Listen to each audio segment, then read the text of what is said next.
Welcome to a Civics for Life conversation with Massimo Pigliucci. I'm Liam Julian with Civics for Life. Massimo Pigliucci is the Katie Irani Professor of Philosophy at the City College of New York. He's the author or editor of 15 books. He's been published in the New York Times, the Wall Street Journal, the Washington Post, and Salon, among others. He lives in Brooklyn, New York. His latest book is The Quest for Character, what the story of Socrates and Alcibiades teaches us about our search for good leaders. We're going to be talking about that, the search for good leaders, the quest for character, and lots more today. Welcome, Massimo. Thanks for being here. Oh, it's a pleasure to be here. Thanks for having me. Your new book begins, chapter 1. The title of the chapter is Can Virtue Be Taught? And you write, quote, before we can sensibly ask whether and how virtue can be taught, we need to discuss exactly what virtue is and why we should care about it. And so, what is virtue and why should we care about it? Yeah, it's a good setup, isn't it? Well, virtue is a character trait, or to be more specific, it's a set of character traits. So there are multiple virtues, for instance, courage or justice or temperance or generosity, etc. Depending on who you ask, the number of virtues that are recognized across cultures vary, but usually a core of 6 or 7 that pretty much every society seems to agree on. And the ones that I just mentioned are usually part of that core.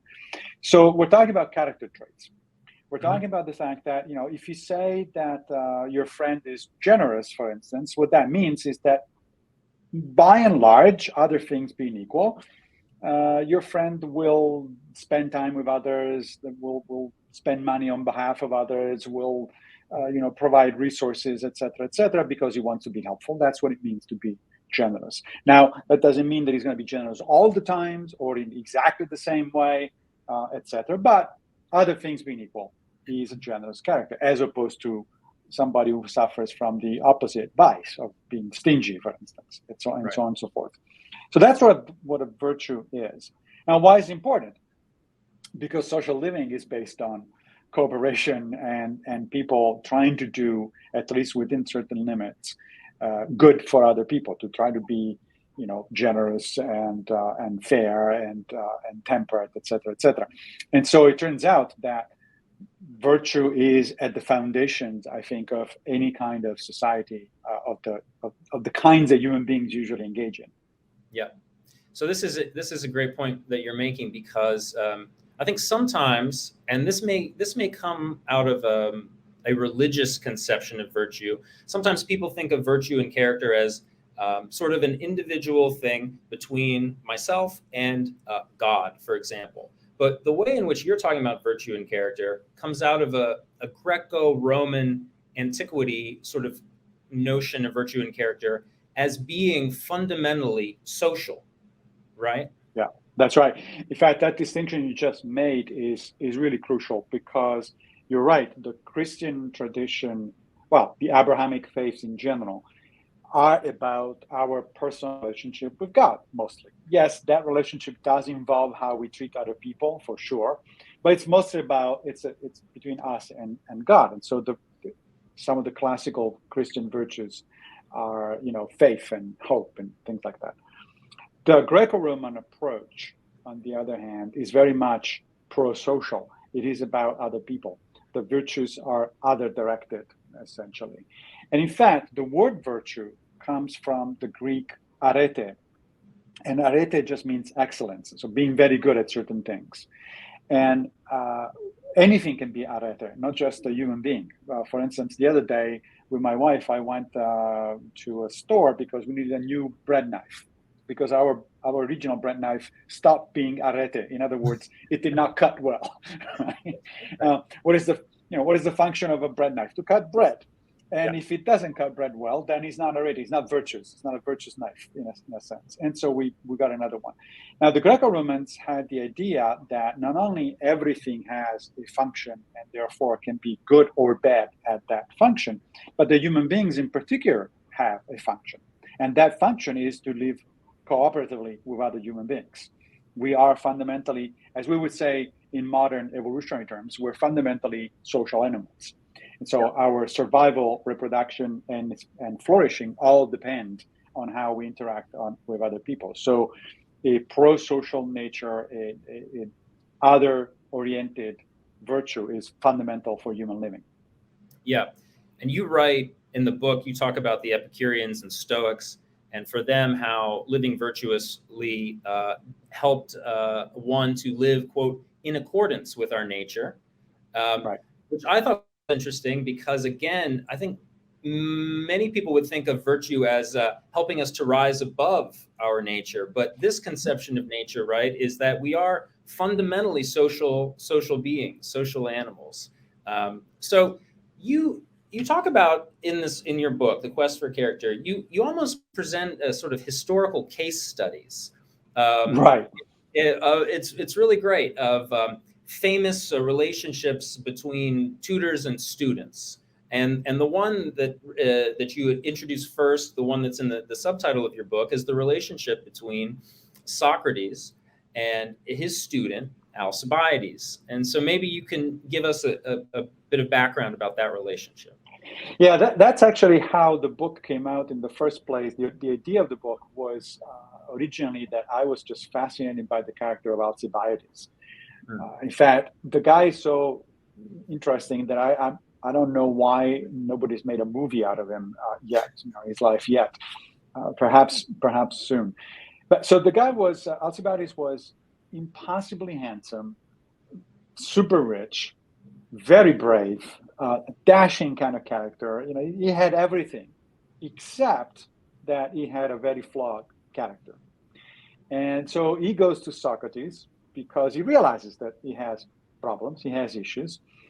And he goes to Socrates when he's very young. He's in his early 20s, and he's about to be introduced to Athenian society because he wants to become a leader eventually.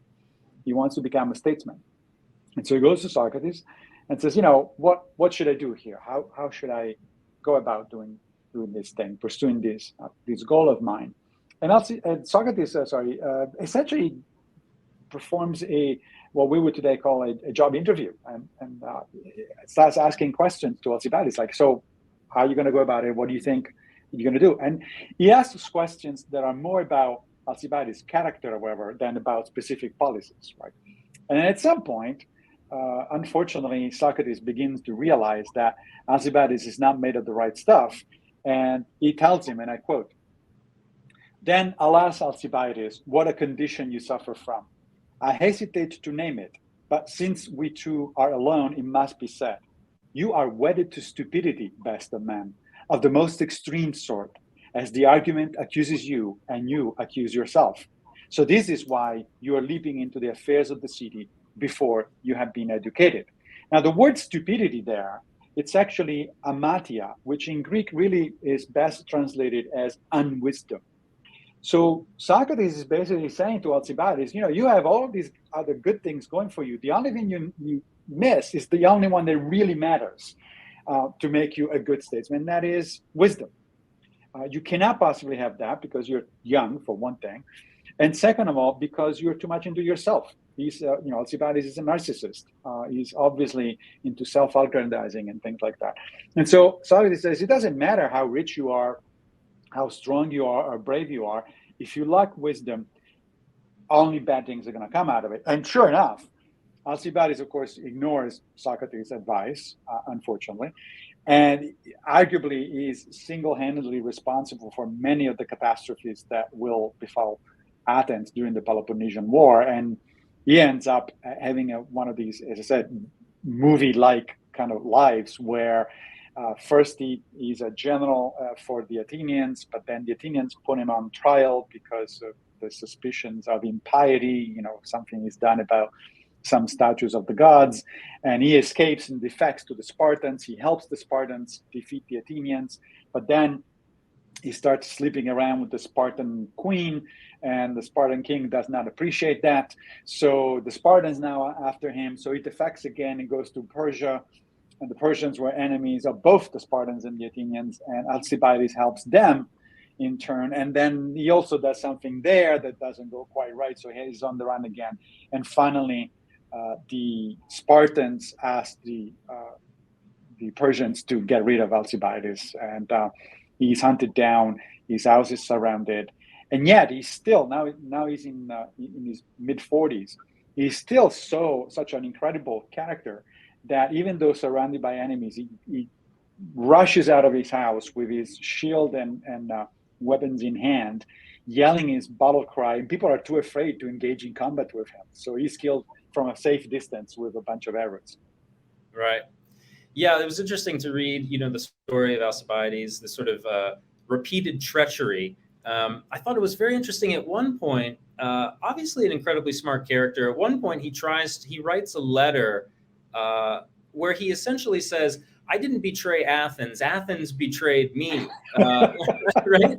And how it's my duty, to attack Athens because it's not the Athens that I know. And as a patriot, I thought that had some interesting modern. I know that. Yeah, exactly. That reminds me of a certain number of modern politicians who couldn't possibly go wrong, according to them. It's reality that is wrong. It's the rest of the world that is wrong. Right? Yeah. Yep.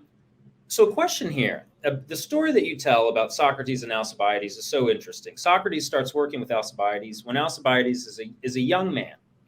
As Alcibiades gets older, he ends up doing all of these things that we would consider to be not virtuous, a bad character. You couldn't ask for a better teacher than Socrates. So if Socrates failed with Alcibiades, what does that tell us about our ability to teach virtue?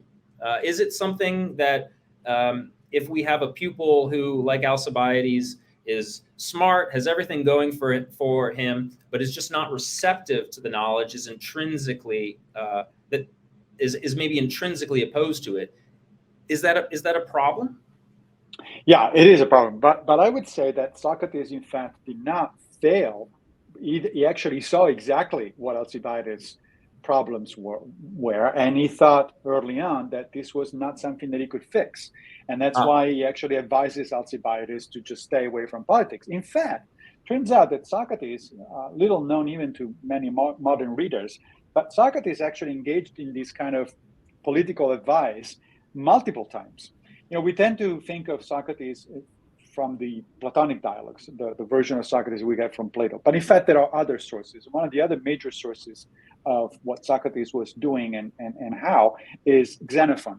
Xenophon was also a student and friend of Socrates, like Plato, but Xenophon was not a philosopher. He was actually a general, and he was interested more in politics than in philosophy. And Xenophon, in a book called the Memorabilia, which is about the life of Socrates, tells us that Socrates actually has given advice to a number of other people. He advised Glaucon, for instance, who was Plato's brother, as it turns out, not to go into politics because of similar reasons to Alcibiades. And Glaucon, unlike Alcibiades, actually listens to Socrates, and he becomes a really good musician instead. So Athens lost a bad statesman potentially and gained a good musician. And then later on, years later, Socrates gives advice to Charmides, who is Glaucon's son. And there he does the opposite. Charmides is shy. He doesn't want to get into politics. But Socrates thinks that Charmides has the right character. It has what it takes to do the right thing. And so he actually encourages him to go into politics. And Charmides does. And he's readily successful, although unfortunately for him, he happened to enter into politics during a really dark period of Athenian history. And there is yet another one, a guy named Euthydemus, who is boastful, just like Alcibiades initially, and Socrates says the same thing. He said, don't do this. And Euthydemus not only follows Socrates' advice, doesn't go into politics, but in fact, it becomes a regular student of Socrates. So this is interesting because it sets up an image of the philosopher not necessarily as a teacher, but as a advisor, as somebody who says, you probably shouldn't do this. Just go into music instead. Or yes, you should do this, even though maybe you don't realize that you want to do it. Yeah. I thought the story about how Socrates with Glaucon and his son was so interesting. So then, would it be the case to say that Socrates did not believe that virtue or good character could be taught, but rather that he saw his role much more as identifying the characteristics that were already there, even in young people, and sort of doing what he could to either to steer them in a direction that would be beneficial for the society? Yeah, that's a really good question. So the answer is complicated. It's yes and no.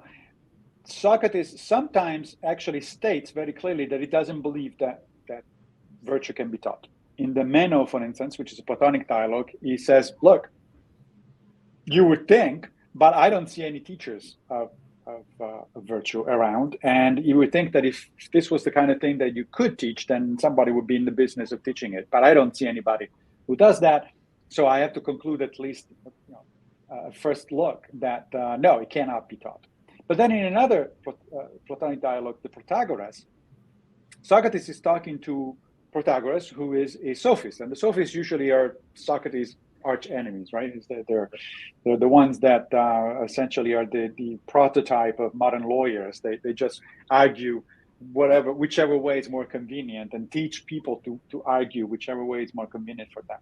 So typically Socrates is an opponent of the sophists. But in the case of Protagoras, the dialogue starts out with Socrates saying, I don't think that virtue can be taught. And Protagoras says, I think you're wrong. I think that it can. And then the two go into a number of arguments. And by the end of it, surprisingly, Socrates actually changed his mind. He's convinced by Protagoras and says, yeah, that's right. I think you're right. It can be taught. And the analogy here is this, that Protagoras suggests that virtue is a technique. It's a technique. It's a technical skill. And so it's something like playing a musical instrument. In fact, the analogy, I think, is actually much better than possibly even Plato thought at the time. Because if you think about it, anybody can learn a musical instrument at any age. However, if you're younger, you learn much better, much more quickly, and you become much more proficient. And that's because the human brain learns better until before the time it is completely formed, and that's in your early 20s. Right? So once you get past your early 20s, you can still learn because the brain is still plastic enough. You can still manage to do things, but it becomes more difficult, takes more effort, and it doesn't come out as well. Nevertheless, you can.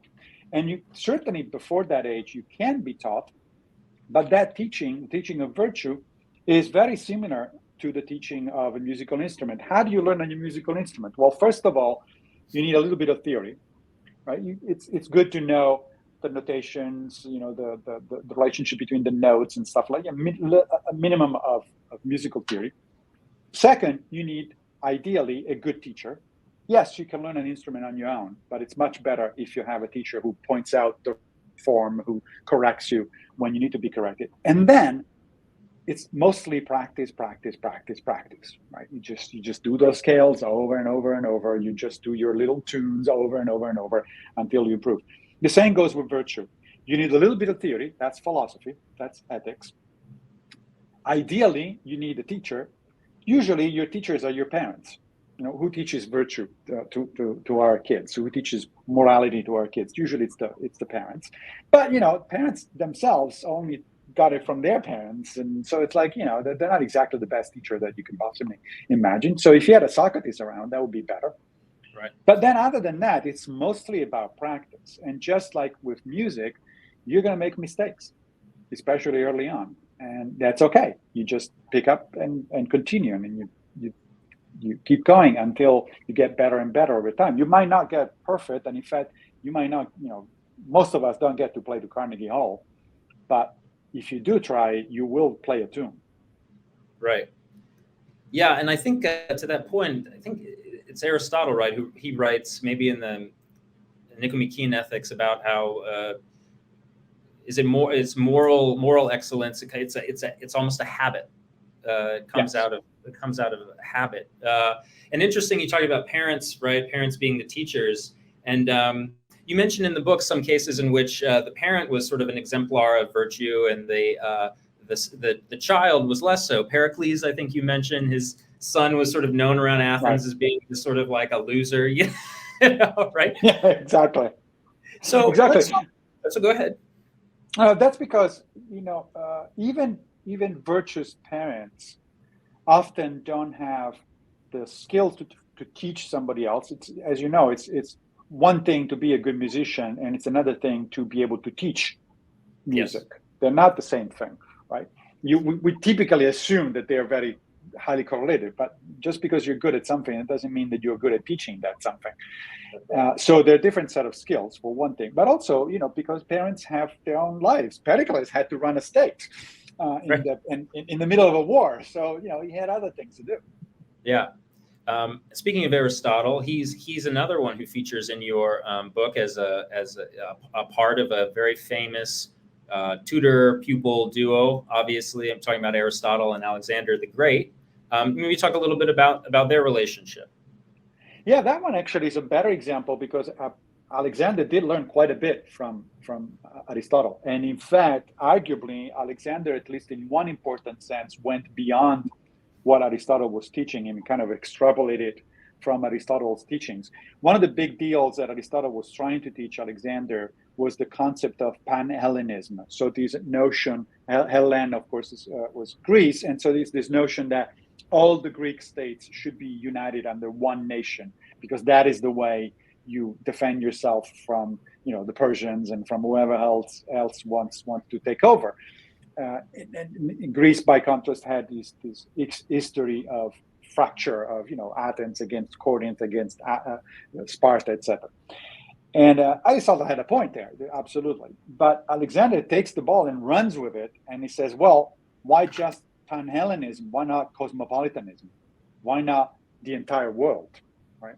And so one can see the Alexander's mature program of conquest as literally an attempt to unify the world, or at least the known world.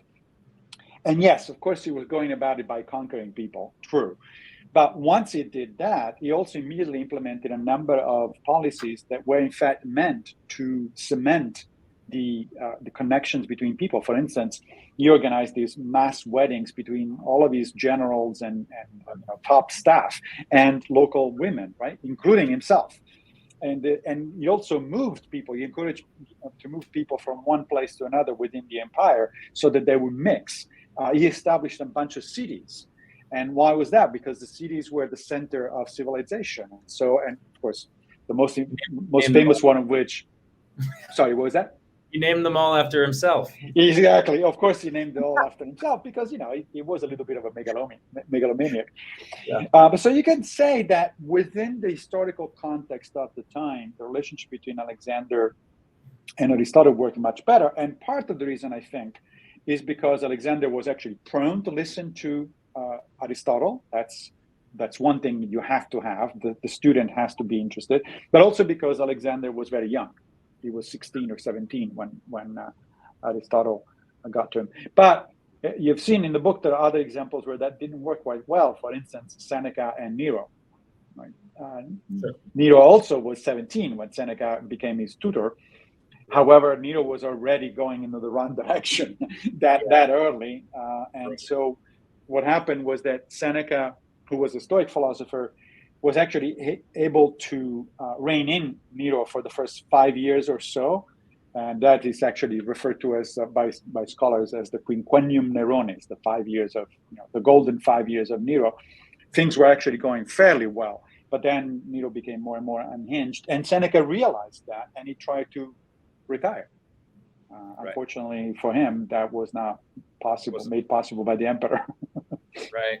And did Nero command Seneca to kill himself? Is that right? Yeah, because Seneca was accused of being part of the Pisonian conspiracy against Nero, and historians seem to agree that Seneca was actually not a member of the conspiracy, but that he probably did know about it and didn't tell the emperor, which for all effective purposes is being part of the conspiracy. If you know that somebody's going to kill the emperor and you don't say anything, that's pretty much. We often think of Nero as being so paranoid, but in reality, he had good reason. He had good reason to be paranoid, did he not? He did. He did. I mean, modern historians. I just saw a few months ago a really great exhibit on Nero at the British Museum in London, and historians are beginning actually to reassess Nero in a little bit more charitable fashion. For instance, he's famous for his behavior during the big fire that destroyed most of Rome. And sometimes he's presented as fiddling, playing the fiddle while the fire burns. First of all, he was out of town actually, so he couldn't possibly have been playing the fiddle, at least not in that occasion.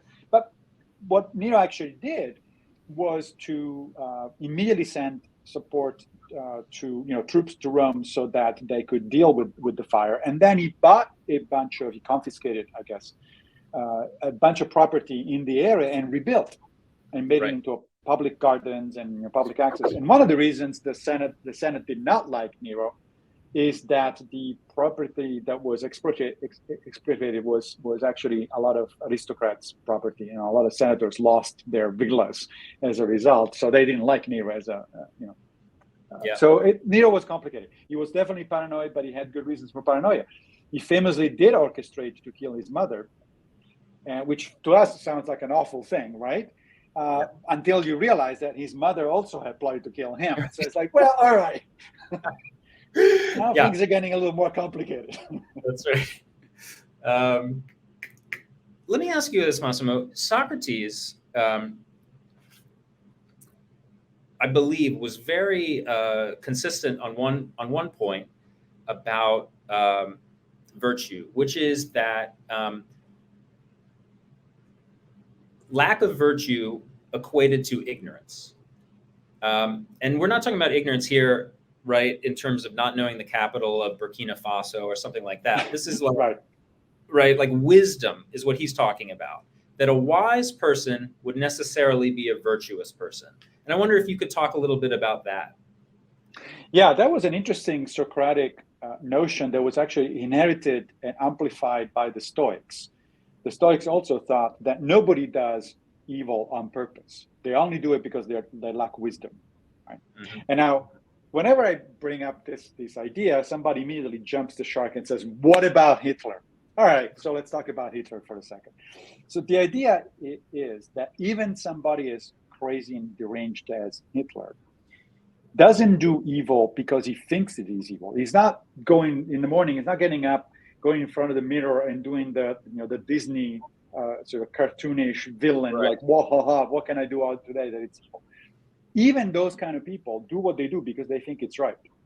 They are, of course, horribly mistaken about what is right, hence the lack of wisdom. Lack of wisdom means lack of understanding of how things really should be, right?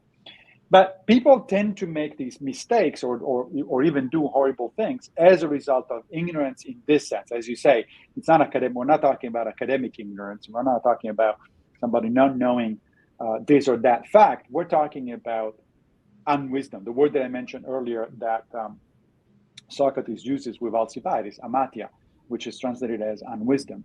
So now it's an interesting view of why bad things happen, right? It's a very charitable view if you think about it, because it means that people do things only because they're mistaken. That means one of two things, that either we can correct the mistakes, we can explain to them, like, look, this is actually the way to do things, or we need to stop them because they're incapable of understanding what the right thing to do is. The Stoic philosopher Epictetus makes an interesting analogy. He says, think of what you call is a bad person, think of him as a blind person. If you see a blind person going around the streets and he's stumbling around, he's hurting other people because he doesn't know where he's going, you wouldn't put him in jail or you wouldn't put him to death. What you do is you first make sure that he doesn't hurt anybody or himself. And then if possible, you try to cure his blindness, but you're not going to kill him. And so this is the notion of, this is the origin of the notion that retributive justice is not the way to go, that justice should be about, rehabilitation and not retribution. That's interesting. What I took Socrates as saying, and maybe you can tell me if this is incorrect, is that I thought that Socrates wasn't necessarily saying that someone could not do evil and know that he or she was doing evil. So, for example, if there was a person doing something very selfish, that person would know, oh, this is bad, this is selfish, but I'm still going to do it. What I thought Socrates was saying was, if that person actually was a wise person, he or she would know that in the long run, even selfishly, it made no sense to do something evil because that would be harming him or herself. So that's correct. Is that right? Yes. Okay. Right. Yes, that is correct. That is, Socrates came up with what we would today call a psychological theory of the soul, in a sense. That the welfare of your soul, the welfare of your psyche, ultimately depends on having achieved a good psychological state, and that psychological state has to do with being a good person, with acting pro-socially toward other people. Now, why? The question is that we would ask is like, okay, let's say that Socrates is correct, that that a good life ultimately is a life of pro-sociality, cooperation, etc. Why? And the answer, Socrates couldn't know the answer, but we do. And the answer is we evolved as social primates. We have evidence from other social primates. There are other species of social primates that behave instinctively in a way that if you were to observe that behavior in a human being, you would say, oh, that person is acting morally. And yet other species of animals, of social animals, do that. And why is that? Well, because presumably natural selection built these kind of pro-social instincts into social species, into social primates especially, because that's how you survive. So ultimately, ironically, it is in fact about you, right? That meaning that pro-social behavior, being good to other people, etc., means that at the same time you are being good to yourself. Ultimately, you're also taking care of yourself. The Stoics were very explicit about this. They thought that naturally, we are concerned with ourselves. That when we're born, the first thing we do is to try to get food for ourselves and trying to shield ourselves from pain and stuff like that. You realize first by instinct, and then later on by way of reason that reinforces that instinct, we realize that, but we are not going to go very far if we're just going to take care of ourselves. We need to make bonds and connections with other people, because that is how we are ultimately going to thrive. Massimo, you write about the connections between philosophy and politics, and how today virtue is sort of, the idea of virtue is a little bit out of style, how politics has become a bit of a dirty word. But in your estimation, we should embrace, all of us as individuals, should embrace our participation in politics and also seek to become philosophers in a sense. Can you talk a little bit about that?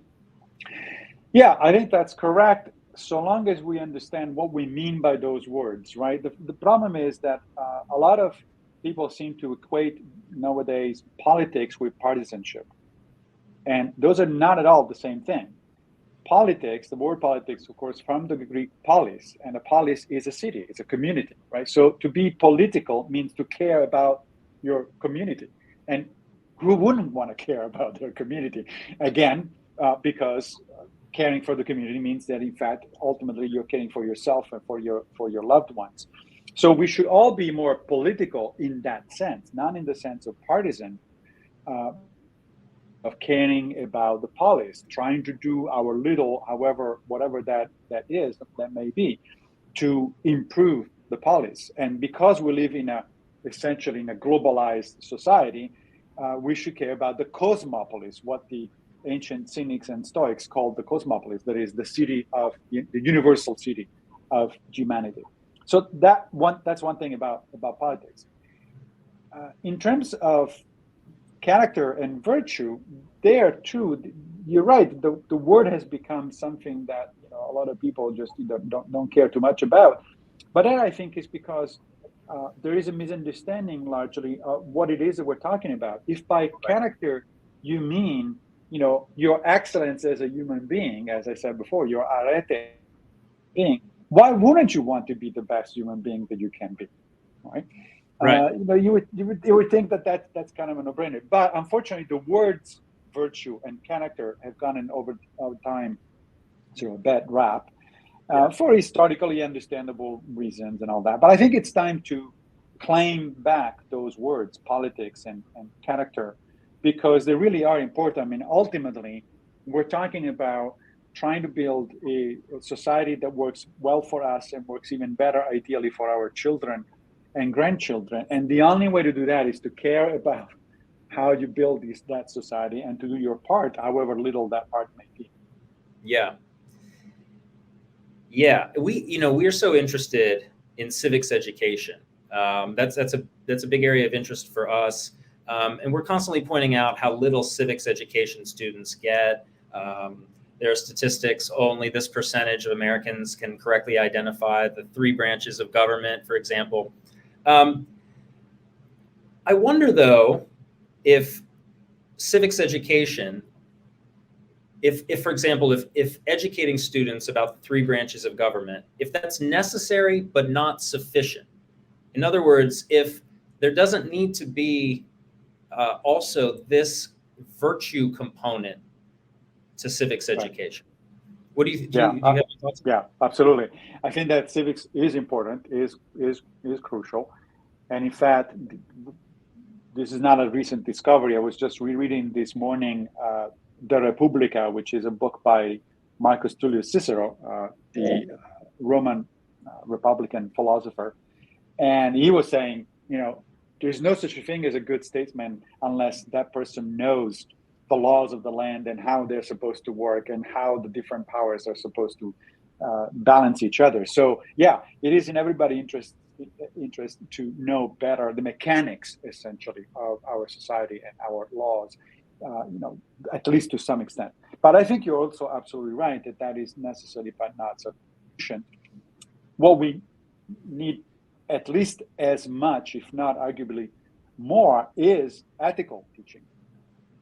We leave ethical teaching, as I said before, to our parents, to parents, who by and large are not equipped for that sort of teaching, or we leave it to religious authorities, who I would argue also ill-equipped to do that kind of teaching. Yeah, you mentioned a minute ago the figure of the philosopher. Philosopher here, of course, in this context, doesn't mean somebody like me with a PhD in philosophy who teaches at a city college in New York and writes on very abstract and very abstruse things. A philosopher in Greece and Rome was anybody who practiced the art of living. Anybody who was living their life by thinking about what they needed to do and questioning their priorities and trying to do the right thing. That is a philosopher. That's what a philosopher is. So in that sense, we can all be philosophers. And I saw a really great example of how that might work. Recently, I went to see a documentary entitled Young Plato that is about a principal of an elementary school in Ireland, in Belfast, of all places, who tries to teach his kids about philosophy, but not, again, about the sort of the metaphysics and abstract stuff, but about ethics. And I mean, the piece is incredible. I mean, you see these kids reacting really well to these teachings because they're practical teachings. He's not just telling them the theory; he's then applying that theory to an episode of bullyism, for instance, in the schoolyard, or to another kid who has been harassed outside of the school, or et cetera, et cetera. So these are, or of course, these kids, because of where they live, they are exposed to violence on a regular basis, or their parents have been exposed to violence, and they have a tradition of, divisions from their neighbors. And the teacher, the principal, tackles all of these topics by way of philosophy. And interestingly, although he teaches philosophers from all ages, from all times, it mostly is about the Greco-Romans, and particularly about Socrates and the Stoics, because those are the most practical of the philosophers, at least in the Western tradition. There are similar traditions, for instance, Confucianism, Buddhism, and Taoism in the Eastern traditions are essentially doing the same thing. But yeah, so I think that civics are certainly important. I would say much more important than other topics that we normally teach as a matter of course in pre-college school. But ethics is just as important. Ethics, and I would say critical thinking. So in other words, philosophy broadly construed. But we don't do that, and in fact, with exceptions. And in fact, at least in the United States, there's typically two sources of resistance to teaching ethics and critical thinking at a pre-college level. One is politicians, local politicians, and the other one is parents themselves. Okay. And I thought for a while about this. It's like, why? What do these two categories of people have in common? And well, the answer, one potential answer is they are authority figures. And authority doesn't like people to start questioning and start asking embarrassing questions. I mean, in the movie that I just mentioned, Young Plato, there is one wonderful moment where the principal says to one of the kids, okay, what I'm going to teach you now is to question your parents. It's like, wait, what? Right. The kid is completely out of his mind at that point, but it's like, yeah. Because in this particular case, your parents are teaching you things that are not right. This was a reference to the violence between Catholics and Protestants in Ireland, and so you need to question them. Yeah, that's interesting you said that. I recall very vividly all throughout my primary schooling being told repeatedly by teachers, you have to question authority. You weren't supposed to, not at school, apparently. You don't do it here. Except mine, right? Except mine. Just mine, yeah, right. Question any authority but mine. So I want to ask you one other question as we're wrapping up here, Massimo, about, we talk about the sort of structures of government that we have in this country, the three branches of government. We had a conversation not long ago about the Supreme Court with some attorneys, and who served actually on President Biden's commission on the Supreme Court. And one of them was saying that at the end of the day, a lot of this, we can talk about structure, and that's very important. But a lot of this comes back to self-restraint on the part of the people who are actually in this structure. And you write in the book about this idea of, is it pronounced maiorum? Maiorum? This notion of sort of the norms and traditions that restrain the conduct of the people within structure, and how important that is. It's sort of unwritten rules, traditions. Yeah. Could you talk a little bit about that? Yeah, that concept again comes from Cicero, and in De Republica, which is essentially his answer to Plato's famous Republic. Cicero asks himself, how do we build a good functioning commonwealth? And it goes through a number of considerations. One of which is we need both good people who actually act in the way, in a reasonable pro-social fashion, as well as good institutions. He says explicitly, good people without good institutions don't get very far, but good institutions by themselves are insufficient also. If you have good institutions, but the people start ignoring the basics of pro-social behavior, of community living, then you're not going anywhere. No institution is that resilient. No institution is such that it can do without the help of the people that are supposed to work in it. I mean, we've seen examples in our own republic over the last few years, right? So it used to be that if you get a subpoena from Congress, you appear in Congress and you respond to the subpoena.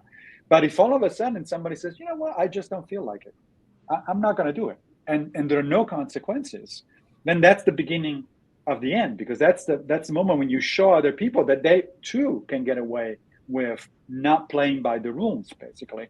Cicero was very aware of how that works at a grander scale, because that's exactly what Julius Caesar had done when he famously crossed the Rubicon, right? The Rubicon was this little river, which doesn't exist anymore, incidentally, in northern Italy. You know, it went underground.